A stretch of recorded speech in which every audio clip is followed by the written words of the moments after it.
మీరు నిరుద్యోగులు కాదు, తెలంగాణ పోరాట యోధులు. ఈ తెలంగాణ రాష్ట్రాన్ని సాధించిన ఓనర్స్ మీరు. 1952లో పృథ్వీ గారి నాన్నగారు ముచ్చర్ల సత్యనారాయణ గారు నాన్ ముల్కీ గోబ్యాక్ తో మొదలైన ఉద్యమం. తెలంగాణ రాష్ట్రం అంటే మా ఉద్యోగాలు మాకు కావాలని మొదలైన ఉద్యమం. నిరుద్యోగులే ఈ రాష్ట్రానికి ఓనర్లు, నిరుద్యోగులే కాపలా కుక్కలు, నిరుద్యోగులే రేపటి నిర్ణేతలు. నిరుద్యోగులకు ఉద్యమానికి తన జీవితం అంతా పేటెంట్ గా ఉన్న కృష్ణన్నకి అభినందనలు చెప్తూ, అన్న మిమ్మల్ని రాజకీయ నాయకుడిగా పిలవలే వాళ్ళు, మా అందరికీ పెద్దన్నగా మా బాధలు తెలిసినోడుగా మీరున్నారు కాబట్టి మీ యొక్క హృదయంలో నిరుద్యోగులకు ఎప్పుడు స్థానం ఉంటది కాబట్టి మీరున్న ఆ రాజ్యసభ పోస్టు కూడా నిరుద్యోగుల కోసమే వాడుకోవాలి. దేశంలో ఉన్నది.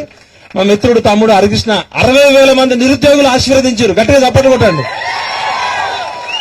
మొన్న మేము ఆ ఎమ్మెల్సీ ఎలక్షన్ లో రేవంత్ రెడ్డి హెలికాప్టర్లలో మూటలు వేసుకొని వచ్చిండు 100 కోట్లు పట్టుకొని. BJP party, TRS party, Congress party 3 పెద్ద పెద్ద పార్టీలు రకరకాల ప్రయత్నాలు చేసినా మీ ప్రతినిధిగా 60,000 మంది ఓట్లు వచ్చినందుకు గట్టిగా చప్పట్లు కొట్టండి. గతంలో ఇంకో ఆయన కూడా ఎమ్మెల్సీ అయిండు, మరి ఆయన తర్వాత నిరుద్యోగులను పట్టించుకోలేదనేది అందరు చెప్తున్నారు. ఒక్కటి మాత్రం చెప్పాలి, చరిత్ర తెలుసుకోకపోతే చరిత్ర నిర్మించలేము. ఈ తెలంగాణ రాష్ట్రం వచ్చిందే నిరుద్యోగులకు న్యాయం చేయాలని. ఆ రోజు 610 జీవో కావచ్చు, నాన్ ముల్కీ ఉద్యమం కావచ్చు, ముల్కీ గోబ్యాక్ ఉద్యమం కావచ్చు, ఇడ్లీ సాంబార్ ఉద్యమం కావచ్చు, మీరెప్పుడు అడక తినేటోళ్లు కాదు, మీరు దేహి అనాల్సిన అవసరం లేదు. మీ హక్కు ఇది. ఇది మీ యొక్క బాధ్యత, మీ హక్కు. రాజకీయ నాయకులకి ఉద్యోగం ఇచ్చారు మీరు. ఎవరైతే రేవంత్ రెడ్డి కావచ్చు, కేసీఆర్ కావచ్చు, ఎల్లిగాడు మల్లిగాడు కావచ్చు, వాళ్ళకి ఉద్యోగం ఇచ్చినాం మనం. అవునా కాదా? ఇవాళ కాంగ్రెస్ పార్టీ అధికారంలో రావడానికి కారణం మీరా కాదా? మనమంతా బస్సు యాత్రలో తిరిగి కాంగ్రెస్ పార్టీ గెలిపించినమా లేదా? Mister Rahul Gandhi, shame on you. One side you are holding constitution, one side your Congress party mister Revanth Reddy destroying the constitution. Group 1 విషయంలో రాజ్యానికి వ్యతిరేకంగా, రాజ్యాంగానికి వ్యతిరేకంగా ఈ కాంగ్రెస్ పార్టీ పనిచేస్తుందా లేదా? గ్రూప్ 1 విషయంలో రాజ్యాంగాన్ని తుగ్గలో దొక్కిందా లేదా? అమ్మా ప్రియాంక గాంధీ, ఆమె ఏమంటారు, Mrs Priyanka Gandhi, you came to Saroor Nagar, you declared youth declaration, you promised 2 lakh job calendar. I am requesting you and demanding you, Mrs. Priyanka Gandhi, you should respond tomorrow morning, otherwise we will disband అర్థం చేస్తాం. ప్రియాంక గాంధీ, సోనియా గాంధీ, రాహుల్ గాంధీ, ఈ రేవంత్ రెడ్డి గారు ఎల్లిగాడు మల్లిగాడు చూసి మనం ఓటేయలే. 78 criminal కేసులున్న Revanth Reddy ముఖ్యమంత్రి అయిండు. మీ మీద కేసులు ఉన్నాయా? కేసీఆర్ మీద పాస్పోర్ట్ బ్రోకర్ కేసులు ఉన్నాయి, మీ మీద ఉన్నాయా? ఒక కారు నడిపే డ్రైవర్ కి డ్రైవింగ్ రావాలా వద్దా? వాడికి డ్రైవింగ్ లైసెన్స్ ఉండాలా వద్దా? కారుకి 4 గిర్రలు ఉంటాయి, క్లచ్ ఉంటది, టైర్లు ఉంటాయి, ఒక పద్ధతి ప్రకారం నడవాలి. ఏ కారు నడిపే డ్రైవర్ కి అర్హత ఉండాలి, మోటార్ డ్రైవింగ్ లైసెన్స్ ఉండాలి. కానీ ప్రభుత్వాన్ని నడిపే ఈ బ్రోకర్ గాళ్ళకి, బేకార్ గాళ్ళు ఎవరైనా నడపచ్చా? ప్రభుత్వాన్ని నడపడానికి ఎవరికి అర్హత లేదా? ఎవడు పడితే వాడు మంత్రులు, ముఖ్యమంత్రులు, ప్రధానమంత్రులు కావచ్చా? అంటే మనం ఆలోచించాల్సిన సమయం ఆసన్నమైంది. 75 సంవత్సరాల తర్వాత గ్రూప్ 1 ఆఫీసర్లు, ఆర్టీఓలు, రేపు రాష్ట్రాన్ని నడిపించే కలెక్టర్లు, దేశాన్ని నడిపించే ఐపీఎస్ ఆఫీసర్లు ఇక్కడ ఎర్రటి ఎండలో కూర్చుంటే పాస్పోర్ట్ బ్రోకర్లు, క్రిమినల్ కేసులు ఉన్న వాళ్ళు అసెంబ్లీలో, పార్లమెంట్ లో ఎట్లా కూర్చుంటారని మనం ఆలోచించాలా వద్దా? 1200 మంది అమరవీరుల త్యాగం కేసీఆర్ కోసము, రేవంత్ రెడ్డి కోసము, ఎల్లిగాడి కోసము, మల్లిగాడి కోసమా, మనందరి కోసమా? తెలంగాణ మనది. పృథ్వీ గారి నాన్నగారు ముచ్చర్ల సత్యనారాయణ గారు తెలంగాణ ఆత్మకి, తెలంగాణ ఉద్యమానికి ప్రతీక. ఇవాళ పృథ్వన్న, నేను 25 ఏళ్ల నుంచి ఎవరి కోసం కొట్లాడుతున్నాం. ఇవాళ తెలంగాణ విఠలనే పేరు తక్కన ముఖ్యమంత్రి సమాధి మీద కూడా ముఖ్యమంత్రి 1వ, 2వ, 3వ అని ఉంటది. కానీ మా సమాధి మీద తెలంగాణ పోరాట యోధులని ఉంటది. దానికి మించిన బిరుదు ఈ ఒక నిమిషం, ఎమ్మెల్యే సీటు, ఎంపీ సీటు, ముఖ్యమంత్రి సీటు, కుర్చీ ఉంటది. కుర్చీలో పవర్ ఉండదు. బాల్ ఠాకరే అనేటోడు ఎంపీ కాలే, ఎమ్మెల్యే కాలే, వార్డు మెంబర్ కాలే, ఎంపీటీసీ కాలే, జెడ్పీటీసీ కాలే, కానీ బాంబేకి పోయించిండా లేదా? ఇందిరాగాంధీ లాంటి ఆమె ఆయన ఇంటి ముందు 3 రోజుల అపాయింట్మెంట్ కోసం వెయిట్ చేసిందా లేదా? Character is everything. If you have character, వాడు ముఖ్యమంత్రి, ప్రధానమంత్రి, అమృత అధ్యక్షుడా, ఎవరైనా కానీ. ఇక్కడ కూర్చున్న 40 లక్షల మంది నిరుద్యోగుల గొంతుకగా, పృథ్వన్న తమ్ముడుగా చెప్తున్నా, రేవంత్ రెడ్డి నువ్వు 17 నెలలైంది. 17 నెలలు ఇంటూ 30 అంటే దాదాపు 510 రోజులు. అంతకు ముందు ఒక 20 రోజులు, దాదాపు 17 నెలల్లో 17 సెకండ్ల టైం కూడా నిరుద్యోగులకు ఇచ్చిండు ఆయన. ఇవాళ రేవంత్ రెడ్డి కుర్చీలో కూర్చోడానికి కారణం ఎవరు? నిరుద్యోగులు, విద్యార్థుల త్యాగాలతో వచ్చిన కాంగ్రెస్ పార్టీ 17 సెకండ్లు కూడా నిరుద్యోగులకు టైం ఇవ్వలేదంటే నిరుద్యోగులను అవమానించినట్టా కాదా? ఎవరో కాంగ్రెస్ లీడర్లు ఈ మధ్య మాట్లాడుతున్నారు, జంగు సైరన్ కాదు బొంగు సైరన్ అని. అరే కొడకల్లారా, మిమ్మల్ని బట్టలు ఇప్పించి కొడతాను ఎవడో నా మాట అంటే.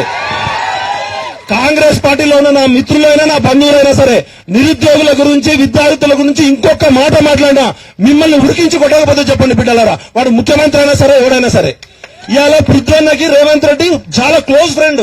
ఇవాళ గ్రూప్ 1 విషయంలో నేను పృథ్వన్న ఎందుకు కొట్లాడుతున్నాం? ఇవాళ పృథ్వన్న డైరెక్ట్ రేవంత్ రెడ్డికి ఒక మిత్రుడు కూడా ఉండి మీ పక్షాన నిలబడి కొట్లాడుతున్నాడా లేదా? అంటే ఆయన తన 25 ఏళ్ల స్నేహాన్ని కూడా పక్కకు పెట్టి మీకోసం నిలబడ్డా లేదా? గట్టిగా చెప్పండి కొట్టండి.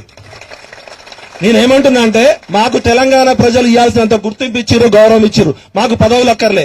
ఇంకా మేము ఎప్పుడో చచ్చిపోవాల్సిన వాళ్ళం బతుకున్నాం. ఈ బోనస్ లైఫ్ మీకోసమే, మనందరి కోసమే. మీరు అవసరమైతే ఒక కొత్త రాజకీయ వ్యవస్థ కావాలి. మీరు అడుక్కునేటోళ్ళు కావద్దు. మీరు పీజీలు, పిహెచ్డీలు, ఎంఏలు, ఎంఫిల్లు చేసి అటెండర్ల పోస్టుల కోసం, గ్రూప్ 1 పోస్టుల కోసం ధర్నాలు చేస్తుంటే కొడుకులు ఒక్కసారి ఎమ్మెల్యే అయితే 100 కోట్లు 1000 కోట్లు సంపాదించుకుంటున్నారా లేదా?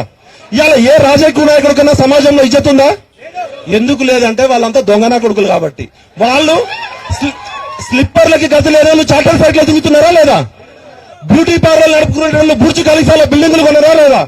ఇవాళ కవిత చిలక పలుకులు మాట్లాడుతుంది కదా, నా తోటి సోదరి కవితక్క, రా ఇక్కడికి రా. నిరుద్యోగుల కోసం ఆమరణ దీక్ష చెయ్యి. మీ అయ్యని అడుగు, 10 సంవత్సరాలు ఎందుకు నోటిఫికేషన్లు ఇయ్యలే బద్మాషని అడుగు. నువ్వు ఇప్పుడు మాట్లాడుతున్నావు కదా చిలక పలుకులు, అసలు దొంగ ఎవరో చెప్పాలి. కవిత ఇప్పుడైనా నిజాయితీగా మాట్లాడాలి. ఎందుకంటే దయ్యాలు వేదాలు రాజకీయాలు మాట్లాడుతుంది కదా. ప్రతి జాబ్ నోటిఫికేషన్ ఇవ్వడం అనేది బాధ్యత. కేరళ అనేది రోల్ మోడల్. కేరళలో ఏ రోజు జాబ్ నోటిఫికేషన్ ఖాళీ అయితే ఆ మంత్ లోనే, ఆ ఇయర్ లోనే నోటిఫికేషన్ ఇస్తారు. అవునా కాదా? కేరళ అనేది ఆదర్శం కావాలా లేదా? ఇలా యూపీఎస్సీ స్టాండర్డ్స్ అని చెప్తున్నారు. ఈ చెత్త నా కొడుకులకి సిలబస్ పెట్టడం కూడా రాదు. వికీపీడియా అనేది సిలబస్ అవుతుందా? ఆడు టీఎస్పీఎస్సీ చైర్మన్ వాడెవడో, వాడికి సోయిందా? వాడికి ఏమన్నా కాదు. 17 సెకండ్లు వాడు ఎవడైనా కావచ్చు. అంతకుముందు 2 రెడ్లు పోయారు, ఇప్పుడు మా సోదరుడు ఒక ఆయన వచ్చిండు. అరే నిరుద్యోగులతో మాట్లాడకుండా ఏం పీకడానికి రా మీరున్నది? TGPSC chairman. నిరుద్యోగులను కలవకుండా మీరేమన్నా కసబులారా? మీరు జైల్లో 10 మంది పోలీసులు, 100 మంది, టీజీపీఎస్ కి 100 మంది పోలీసులు ఎందుకు రా భయ్? మీరేమన్నా కసబులా, తీవ్రవాదులా? మీరు జైల్లో ఉన్నట్టు దాక్కుంటున్నది ఎదురా? రాజకీయ నాయకులు జైల్లో ఉన్నట్టు దాక్కుంటున్నారు. నిరుద్యోగుల్ని కలవకుండా నిరుద్యోగులను గోసపెడుతున్నా అది ఏ పార్టీ అయినా భూస్థాపితం చేయాలి. కబర్దారు గుర్తుపెట్టుకోండి. ఖచ్చితంగా ఖాళీగా ఉన్న ఉద్యోగాలు మీకోసం కాదు సోదరులారా. నిరుద్యోగులకి 1000 రూపాయలు ఇచ్చి, లక్షల రూపాయలు ఇచ్చి మీకోసం కాదు. ప్రభుత్వాన్ని నడపడానికి ఉద్యోగులు కావాలి. 4 కోట్ల మందికి ప్రజాసేవ చేయాలంటే రేవంత్ రెడ్డి ఒక్కడే సేవ చేస్తాడా? ఉద్యోగులు ఉండాలి కదా. ఉద్యోగులు లేకపోతే వీళ్ళు ఏం సేవ చేస్తున్నట్టు? అరే 17 నెలలైంది, విద్యాశాఖ మంత్రి లేడు, గత లేడు. మీకు 6 మంత్రి పదవులు ఇచ్చుకోవడం కూడా చేత కాదు. అసలు తెలంగాణకి 30 మంది మంత్రులు ఉండాలా. ఉన్న 17 మంది మంత్రులు కూడా ఫిల్ చేసుకోవడం చేత కాదు. మీకేం పరిపాలన వస్తుందిరా? మీకు అడ్మినిస్ట్రేషన్ రాదు, చదువు రాదు, మీకు ఏం తెలియదు అని కూడా తెలియదు. మీరు దేనికి పరిగిరాని చెత్తనా కొడుకులు రాజకీయ నాయకులు అవుతున్నారు. అవునా కాదా? కాబట్టి విద్యార్థి మేలుకో, నిరుద్యోగి మేలుకో. తెలంగాణ మీ త్యాగాలతో వచ్చింది. 1200 మంది మీ అన్నదమ్ములు చచ్చిపోతే వచ్చింది. ఏ రాజకీయ నాయకుడితో వచ్చిందా? మీరు 40 లక్షల మంది నిరుద్యోగులు 25 ఏళ్ల జీవితాన్ని కోల్పోయారు. మేము 2వ తరం, పృథ్వన్న ఫాదర్ 1వ తరం. ఇట్లా 3 తరాల నుంచి ఎన్ని తరాలు కోల్పోవాలి? తెలంగాణ అంటే త్యాగం, తెలంగాణ అంటే తెగింపు, తెలంగాణ అంటే ధైర్యం, తెలంగాణ అంటే నిజాయితీ. ఇవన్నీ మనకు ఉన్నాయా లేదా? ఏ రాజకీయ నాయకుడి కన్నా త్యాగం ఉందా? ధైర్యం ఉందా? నిజాయితీ ఉందా? అంటే వాళ్ళు తెలంగాణ ద్రోహులు. నిరుద్యోగులకు వ్యతిరేకంగా పనిచేసే ఏ పార్టీ నా కొడుకైనా వాడు దొంగ నా కొడుకే, వాడు తెలంగాణ ద్రోహే. వాడు రేవంత్ రెడ్డి కావచ్చు, కేసీఆర్ కావచ్చు, ఎవడైనా కావచ్చు. నేను ఒకటే చెప్తున్నా, మిస్టర్ రేవంత్ రెడ్డి, నువ్వు 17 మంత్స్ అయింది. నీ కష్టం కుర్చీ ఆ రోజు ఎల్బీ స్టేడియంలో ప్రమాణం చేసే రోజు నువ్వే చెప్పినావు, నిరుద్యోగుల త్యాగాలతోటే నాకు ఈ కుర్చీ వచ్చిందని చెప్పి. నువ్వు మనిషి అయితే, నువ్వు తినేది అన్నం అయితే ఇమీడియట్ గా జూన్ 2వ తారీఖు అన్ని జాబ్ నోటిఫికేషన్స్ అప్పుడు జై రేవంత్ అన్న అంటాం. అన్న అంటే రేవంత్ అన్న అని పలికినావు కదా. మరి నిరుద్యోగులు కలవకుండా ఏం పీకుతున్నారా భయ్? నువ్వు నిరుద్యోగులు కలవకుండా, నీ కుర్చీ ఇచ్చిన నిరుద్యోగులు కలవకుండా ఏం గడి పీకుతున్నావా? దావోసు పోతావు, న్యూక్లియర్ చైన్ వ్యాఖ్యానిస్తావు. వాడు మిస్సందాల పోటీలు చెప్పుకొని ఆ ఇజ్జత్ తర్వాత ఇద్దాం. నేను ఒకటే రిక్వెస్ట్ చేస్తున్నా, ఇప్పటికైనా రేవంత్ అన్న నువ్వు నాకు పరిచయము. జూన్ 2వ తారీఖు నోటిఫికేషన్ ఇస్తే నీకు పాలాభిషేకం, ఇంకా లేకపోతే చెప్పుల దండలు తప్పవు. నిరుద్యోగులతో పెట్టుకున్న కేసీఆర్ ఏమైంది? ఫామ్ హౌస్ లో పడుకున్నాడు. కవిత ఇప్పుడు మాట్లాడుతుంది కదా, చిలక పలుకులు, వాటాల కోసం కొట్లాట. 40 లక్షల మంది నిరుద్యోగులకి, చనిపోయిన 369 అమరవీరులకి, ఈ 1200 మంది కుటుంబాలకి టీఆర్ఎస్ అకౌంట్ లో ఉన్న 1500 కోట్లు ఖర్చు పెట్టాలి. 1500 కోట్లు మన డబ్బులు కదా. మరి నిరుద్యోగుల కోసం ఒక 100 కోట్లు పెట్టమని కార్పస్ ఫండ్ టీఆర్ఎస్ ని కవిత అంటుంది కదా, వాటాల కొట్లాట. ఈ వృద్ధనారి పతివత మాటలు మాట్లాడొద్దు. నడమంత్రపు సిరి నరం మీద పుండు, నరం మీద పుండు వేల కోట్లు ఉంటే ఆగదు కదా. ఈ నడమంత్రపు సిరోచలను నమ్మద్దు, ఈ దొంగ రాజకీయాలను అసలే నమ్మద్దు. అవసరమైతే పృథ్వన్న ఆధ్వర్యంలో మన కృష్ణన్న, మందకృష్ణన్న, ఆర్ కృష్ణన్న సపోర్ట్ తోటి సామాజిక తెలంగాణ కోసం మీకు ఉద్యోగాలు ఇవ్వకపోతే మిమ్మల్ని చట్టసభలకి, వార్డు మెంబర్ల నుంచి పార్లమెంట్ వరకు పంపించే బాధ్యత మాది. ఇది కొత్త రాజకీయ వ్యవస్థకి పునాది కావాలి. తెలంగాణ అంటే నిజాయితీ, మీకు నిజాయితీ ఉంది, మీరందరినీ నాయకులు చేసే బాధ్యత మాది. వార్డు మెంబర్ నుంచి పార్లమెంట్ దాకా 30,000 ఉద్యోగాలు ఖాళీగా ఉన్నాయి. ఇక చూసుకుందాం జంగు సైరన్. పంచాయతీ ఎలక్షన్లతో ఈ రాజకీయ పార్టీని పొందబెడదాం. విద్యార్థి మేలుకో, నిరుద్యోగి మేలుకో. జై తెలంగాణ, జోహార్ తెలంగాణ అమర వీరులకి, జోహార్ తెలంగాణ అమర వీరులకి. ఖబర్దార్ నిరుద్యోగ వ్యతిరేకురాలా, ఖబర్దార్ నిరుద్యోగ వ్యతిరేకురాలా. కృష్ణానా, నువ్వు ముందుండి నడిపి ఆ రాజ్యసభలో ఏముందే, నువ్వు ఆ గుండెల్లో ఉంటావు 4 కోట్ల మందిలో.